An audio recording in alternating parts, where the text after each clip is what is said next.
we've been noticing this month, every morning we hear the shofar, except for Shabbat, of course. Uh, what? We do that as well?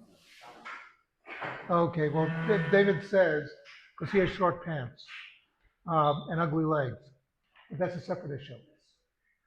But no, all joking aside, so we hear the shofar.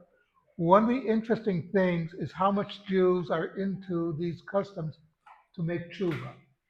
We want to make tshuva. It's getting close to Rosh Hashanah, Yom Kippur. We know that this is it. These are the days when we have to get our act together. Um, Very interesting. One of the accusations against the IDF in Gaza is uh, these very anti-Israel people said, the IDF, they're just like Hamas. They're just as religious. And what do they mean? The soldiers in Gaza, they're shofar blowers in the army. And, whereas we're doing it so that we'll make tshuva for anything we may have done. Okay? We're not doing it to force it on other people. We want the other people to make tshuva. And it's an important aspect.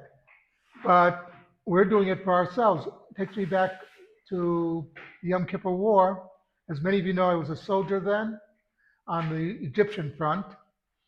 And in the middle of the war, on the first day of Sukkot, of Holomod Sukkot rather, this Chabadnik, who I later got to meet, showed up out of nowhere. We're on the front, okay? We're shooting our cannons. This guy shows up with a lulav and etrog because he realized we did not have a lulav and etrog among us. We left on Yom Kippur, and so none of us were prepared for uh, Sukkot, and he showed up, and a lot of us believed that's one of the reasons that we basically survived, was that we got a chance to do the mitzvah of lulav and etrog. So yes, there's a religious element in Israel, but it's not like others that we're trying to kill anybody who disagrees with us. Trust me, I can guarantee you that among the soldiers, if they didn't have to be in Gaza, they would not be there. They'd rather be at home with their families. They'd rather be at a Shabbat meal with their families. But that's the way that we are. We don't want to do it, but if we have to, we will.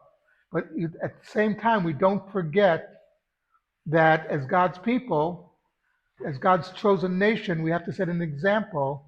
This is how a religious army really operates. We protect life as much as we can, but we have to do what we have to do. Something to think about. We saw the minion? I think so.